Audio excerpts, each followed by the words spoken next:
Là, c'est un moment officiel. Alors, on a décidé de faire vraiment pluripro, puisque à la FFMPS, on est pluripro, donc on le fera à 3 voix, ce discours officiel de la FFMPS. Madame la directrice de la DGOS, monsieur le directeur de la CNAM qui n'est... Si, il est là. Bonjour, monsieur Revel. Monsieur le directeur de la CNAM, mesdames et messieurs, chers amis, quelle joie de vous retrouver toujours plus nombreux chaque année aux journées de la FFMPS.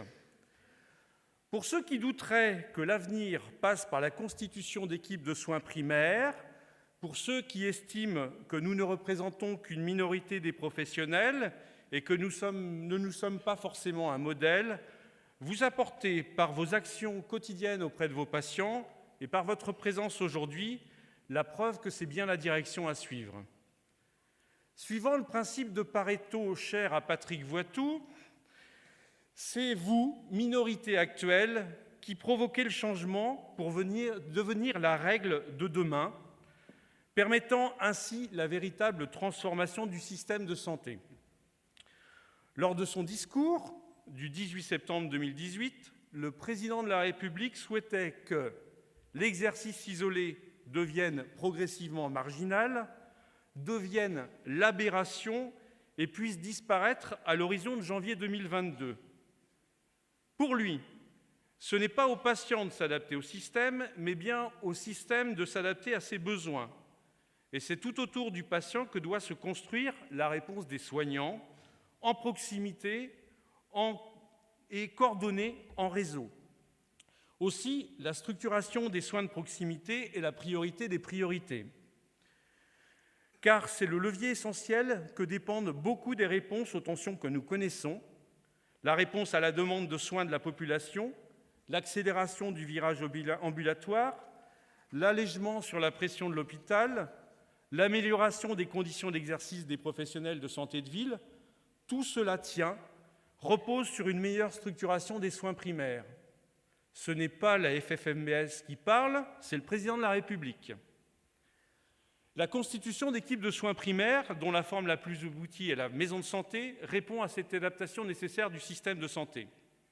Le nombre de MSP ne cesse de progresser, plus de 1200 et 400 en projet, 28% d'ACI, de conventions pour l'ACI par des CISA signés.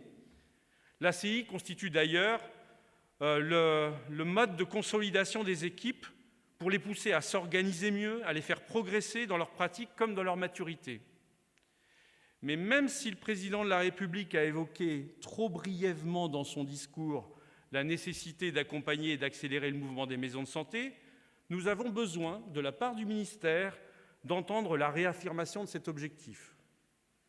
Depuis quelques mois, on ne parle plus que de CPTS. Il faut créer 1000 CPTS, 1000 communautés professionnelles territoriales de santé, couvrant l'ensemble du territoire national. C'est devenu l'alpha et l'oméga des problématiques d'accès aux soins. C'est devenu la priorité des ARS, des politiques, voire même de nos syndicats, au point de mettre au second plan les MSP et les équipes de soins primaires. Mais est-ce la priorité de nos usagers, de nos patients? Est-ce la priorité des professionnels? Nous le savons, nous qui sommes des professionnels en équipe, une équipe, un projet de santé, ça ne se décrète pas.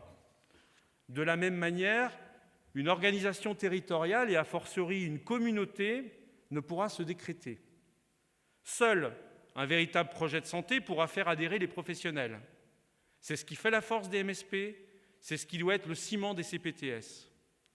La priorité des priorités est bien de constituer des équipes de soins primaires, le niveau qui donne aux professionnels un sentiment d'appartenance à un projet collectif. C'est parce qu'elles sont structurées, matures, ayant réglé les problèmes de fonctionnement du quotidien, que les équipes peuvent investir le champ du territoire. Alors, en servant de la force du collectif pluripro, ces équipes vont proposer des actions pour développer de nouvelles pratiques, accueillir des soins non programmés, améliorer le lien ville-hôpital, porter des programmes de santé publique et de promotion de la santé, travailler avec les usagers pour mieux répondre à leurs besoins. Si la FFMPS a choisi, en ces 2 journées, la thématique de la pluriprofessionnalité, C'est bien parce qu'au moment du grand débat national, cette pluriprofessionnalité nous interroge sur nos pratiques, nos organisations, nos rapports entre professionnels. Elle interroge nos équipes, elle interroge aussi nos patients. Alors à la FFMPS, comme dans nos équipes, le pluripro, ce n'est pas une idée, ce n'est pas une intention, c'est une réalité. Aussi, pour parler pluripro, je laisse la parole à Pascal Chauvet, infirmier et membre du bureau de la FFMPS.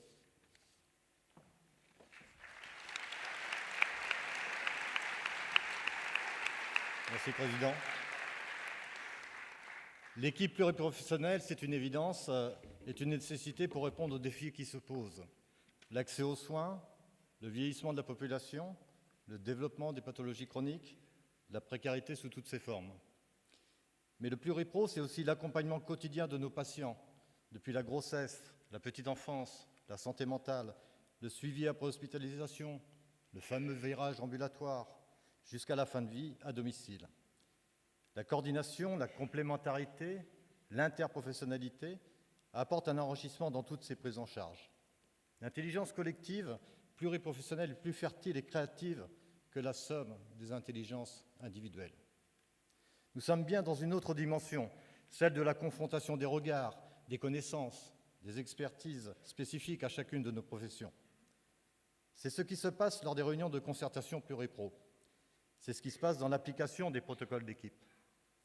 Le pluripro, c'est aussi la possibilité de pouvoir pratiquer, grâce à l'ACI, des actes utilisant pleinement le champ de compétences de chacun des professionnels de santé. Cela nous permet de mener des actions de prévention, d'éducation à la santé, de dépistage, mais aussi des actes de soins pour lesquels nous sommes formés, mais que nous ne pouvions appliquer dans le cadre de nos nomenclatures respectives. Cela nous permet de... Les patients, les usagers l'ont bien compris. Plus de 4 millions d'entre eux sont suivis en maison de santé. Nous devons travailler avec ces usagers pour améliorer les réponses de nos équipes à leurs besoins, mais aussi pour que ceux-ci acceptent ces réponses pluriprofessionnelles. Mais nous devons encore aller plus loin pour faire avancer cette pluriprofessionnalité et les équipes de soins primaires. L'efficience des parcours de soins impose de renforcer ce lien pluripro entre les membres de l'équipe, mais aussi avec les autres intervenants de ce parcours, médecins de second recours, équipe hospitalière, équipe médico-sociale du domicile. C'est dans cet esprit que plusieurs MSP ont déposé à la HAS, 6 protocoles de coopération pour la prise en charge des soins non programmés, pour pouvoir... J'ai perdu la ligne. On a du mal avec ces protocoles. Oui, voilà, exactement. Donc nous attendons impatiemment leur validation pour pouvoir les appliquer et les diffuser à d'autres équipes après diffusion par les ARS. En équipe de soins primaires, pas de polémique sur la prescription par le pharmacien. Cette possibilité de prescription restera dans le cadre du fonctionnement de l'équipe, encadrée par un protocole validé par l'équipe et la HAS, garantissant cohérence et continuité du suivi et une sécurité pour le patient. Ces protocoles sont des innovations de fonctionnement. Les équipes souhaitent porter d'autres innovations. Plusieurs ont saisi notamment l'opportunité de l'article 51, en région comme au niveau national, pour proposer des innovations organisationnelles et des innovations dans les financements. C'est bien les dimensions d'équipe et de pluriprofessionnalité qui leur permettront de participer à ce type d'expérimentation. Certaines sont prêtes, d'autres restent encore hésitantes, malgré la mobilisation des équipes projets du ministère, des ARS, de la CNAM-TS, de la FFMPS pour les accompagner. Mais il nous faut encore probablement réfléchir sur le calibrage des forfaits et des conditions de mise en place, mais je suis persuadé qu'on va y arriver. Enfin, comment ne pas parler du pluripro sans évoquer les systèmes d'information? Nous le savons tous, il est compliqué d'avoir un SI qui corresponde à tous les usages, surtout quand on est une équipe pluripro. Pourtant, utiliser un SI partagé reste indispensable pour se coordonner, mais aussi pour prendre en charge un patient, une patientèle, voire une population.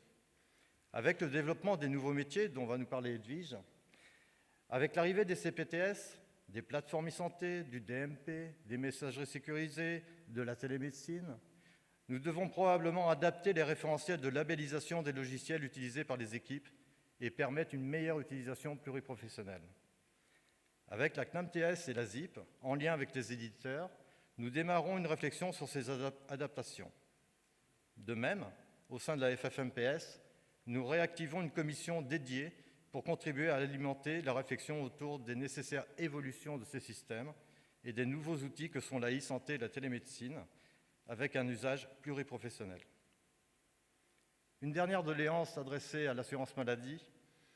Comme vous avez pu le constater, à la FFMPS, nous utilisons le mot « équipe » très souvent.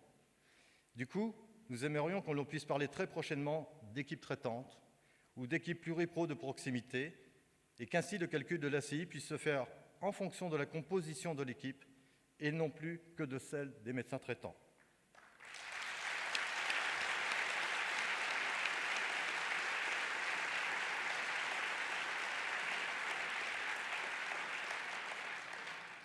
Au total, cette équipe de soins primaires, elle est pluripro, elle est plurielle.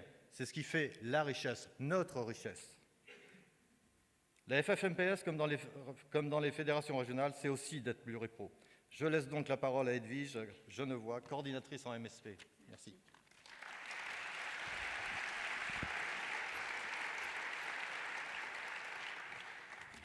Alors, chers professionnels, portons haut et fort qu'une équipe pluripro ne se limite pas aux seules professions de santé, reconnues au Code de la santé publique, impliquées dans un projet de santé, intégrées dans un collectif.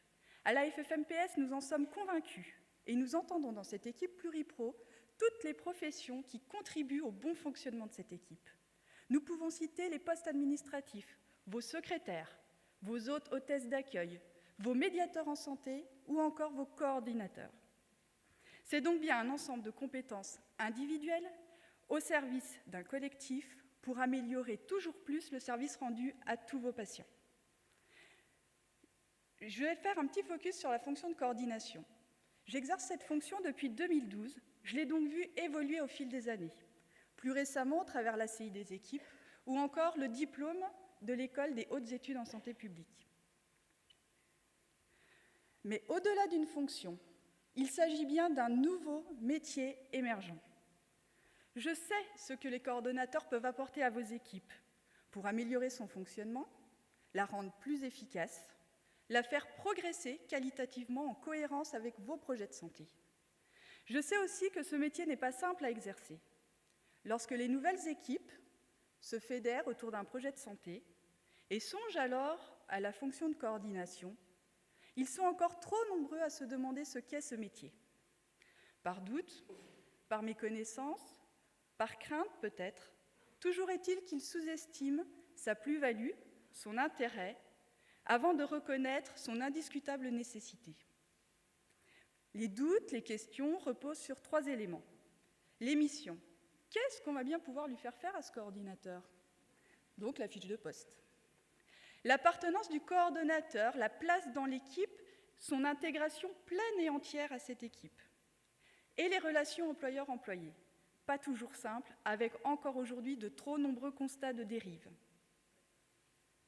Derrière cette fonction, il y a des professionnels formés spécifiquement. Ils ont donc des compétences, un savoir, des savoir-faire qui sont les leurs. Faites-leur confiance. Pour autant, les questionnements, les doutes, laissent ces coordonnateurs dans des situations instables, parfois même dans des conditions d'exercice inadmissibles. Toutes ces questions se posent encore, il est donc urgent d'y répondre. Consciente des enjeux de la coordination, la FFMPS a non seulement ouvert son conseil d'administration aux coordonnateurs, Bibi,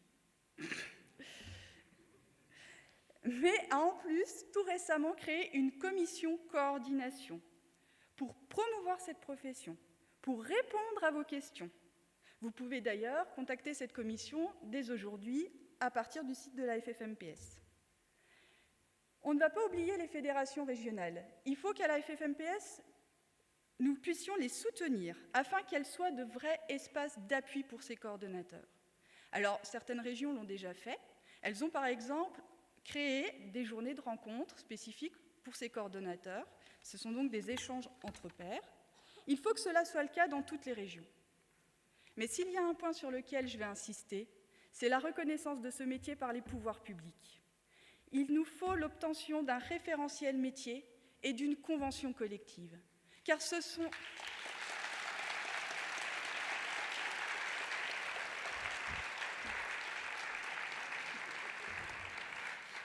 des éléments qui sont cadrants, ils sont donc rassurants pour tous.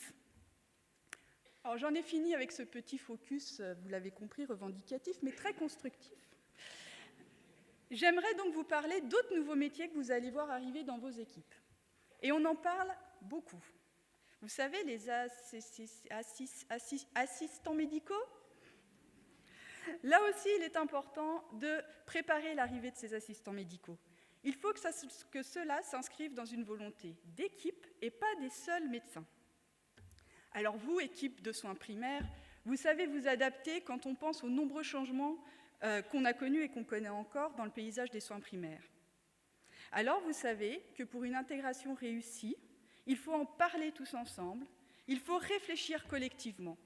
Alors réfléchissons aux conditions d'exercice de ces assistants médicaux. Quel modèle économique? Quel positionnement dans l'équipe, notamment vis-à-vis des infirmiers?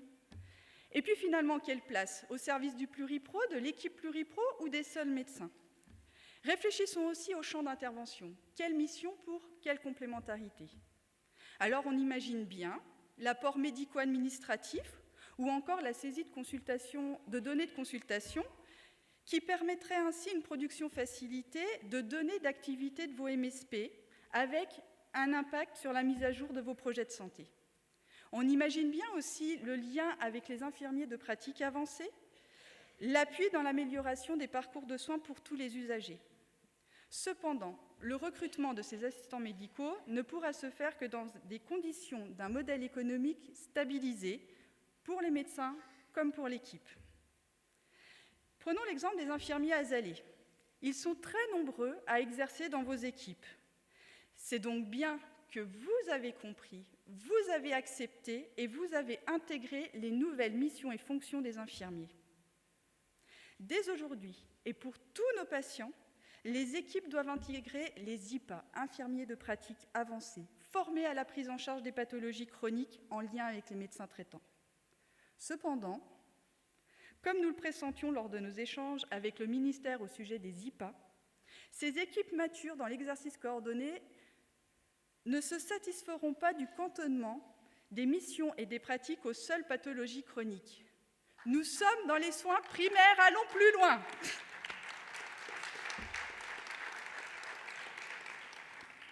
Pourquoi ne pas légitimer, comme l'ont d'ailleurs fait certaines équipes, des pratiques moins segmentées pour devenir des infirmiers de pratique avancée d'équipe de soins primaires, intervenant dans la gestion des parcours patients, dans le suivi des pathologies chroniques ou encore des soins non programmés. Nous avons d'ailleurs un challenge immédiat, développer un maximum de terrains de stage dans nos équipes. Avouez qu'il serait dommage de voir les infirmiers de pratique avancée en cours de formation exclusivement formés à l'hôpital, alors que demain, nombre d'entre eux viendront exercer dans vos structures.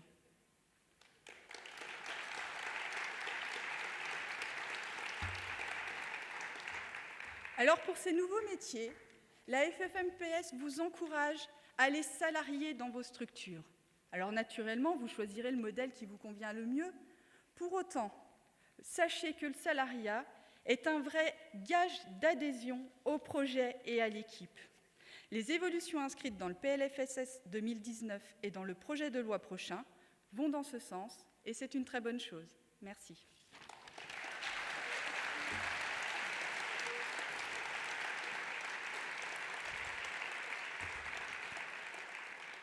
Donc, comme l'ont dit Pascal et Edwige, nous devons aller plus loin pour faire avancer la pluriprofessionnalité dans les équipes de soins primaires. Nous devons aller au-delà des 2000 maisons de santé évoquées lors de la campagne présidentielle et lors du plan Ma Santé 2022. D'ailleurs, c'est très arbitraire ce chiffre de 2000 maisons de santé.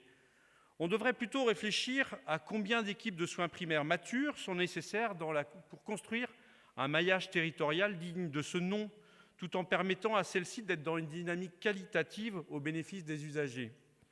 Et pour cela, il nous faut faire évoluer les aides financières, notamment en termes d'ingénierie de projet et quelque part aussi de construction architecturale, car beaucoup d'aides sont liées au fait d'être dans une situation de zone fragile en démographie de professionnels de santé.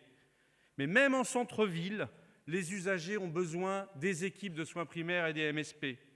En levant ces imitations d'aide, c'est sûr qu'on sera au-delà des 2000 maisons de santé. En 2022, on en sera à beaucoup plus. Nous devons aussi sortir les MSP de la notion de mur. Au-delà de la définition qu'en donne la loi, nous devons faire évoluer la notion d'équipe pluripro, de soins primaires. Nous devons la penser comme une entité qui progresse, pas à pas, en maturité, comme en qualité, parallèlement à son projet de santé et à sa structuration, intégrant de nouvelles actions, des pratiques innovantes auprès du patient, auprès de la patientèle et auprès de la population. Ainsi, en continuité de l'ACI pour les MSP, pourquoi pas par avenant, ne pourrions-nous pas imaginer un financement des équipes de soins primaires moins matures en fonction de leur progression et en fonction de la coordination qui est réalisée entre les professionnels. Il nous faudra sans doute faire travailler autour d'un outil juridique adapté ou des modifications de la CISA permettant ce type de financement. De même, nous devons envisager, comme l'a dit Pascal, la reconnaissance de l'équipe traitante ou de l'équipe de santé de proximité en construisant les conditions de conventionnement ou de contractualisation qui permettront ces nouvelles modalités de fonctionnement, mais aussi ces nouvelles modalités de rémunération pour les professionnels de cette équipe. Nous devons favoriser l'organisation du travail pluripro par des protocoles de coopération avec une validation plus simple et plus rapide. Nous devons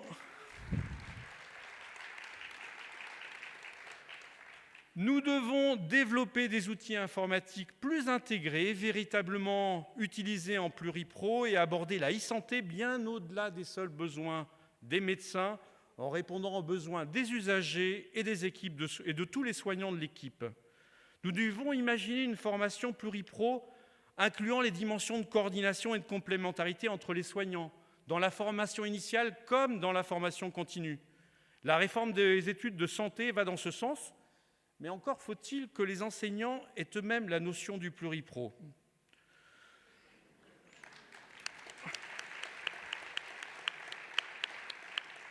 Nous devons encourager la recherche pour faire évoluer le pluripro et nos pratiques. Bref, si on veut atteindre ces objectifs ambitieux, l'accompagnement des professionnels et des équipes est indispensable. Acteurs essentiels de cet accompagnement, les fédérations régionales travaillent, quand elles en ont les moyens, avec les ARS et l'assurance maladie. Mais quand elles en ont les moyens, plusieurs régions... Oui, c'est maintenant qu'il faut applaudir. Plusieurs régions restent malheureusement à la traîne dans leur capacité à aider les équipes, les ARS n'ayant pas choisi d'investir dans ces fédérations pour contribuer à cet accompagnement. C'est maintenant les applaudissements.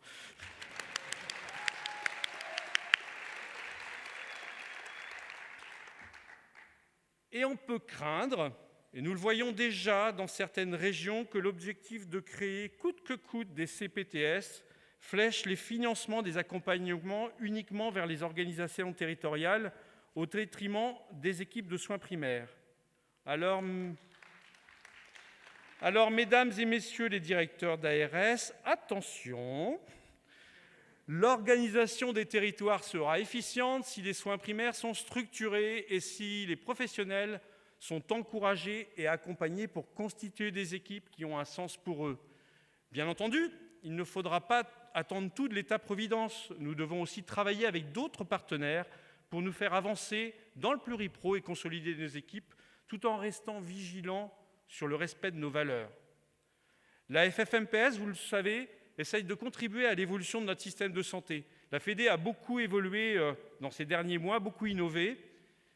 Et on n'a pas fini, parce qu'au-delà des maisons de santé, au-delà des pôles, première organisation territoriale de santé, notre conseil d'administration travaille actuellement sur un changement de nom de la FFMPS, permettant d'affirmer que la fédération est bien celle de toutes les équipes de soins primaires, de la plus petite à la plus grande, avec ou sans mur, unies dans une dynamique pluripro et des valeurs communes.